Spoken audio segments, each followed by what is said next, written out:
Right, so we got ourselves an iPhone 11 screen repair. Now this person, when they called the shop just inquiring, their first port of call was to buy a new phone. And we see that sometimes people who break their phones think, oh, there's no way they can be fixed, we'll just buy a new one.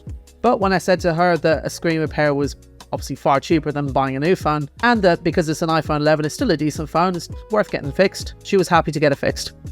This one here, it might look it on the front of it, but there's actually a tempered glass screen protector that's cracked. The damage was underneath on the LCD layer, as you can see here. So I guess our main concern was there any other issues with the phone? We're obviously not able to test it in this state, but luckily everything else was fine. It could have been ugly though, because when I fitted the screen on, I was met with this.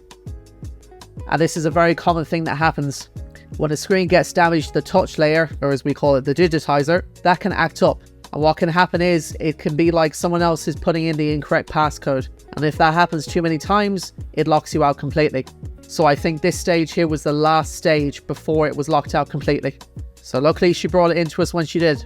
There was an hour timer left on it, but once that was done, we were able to test the rest of the phone, and it was all okay.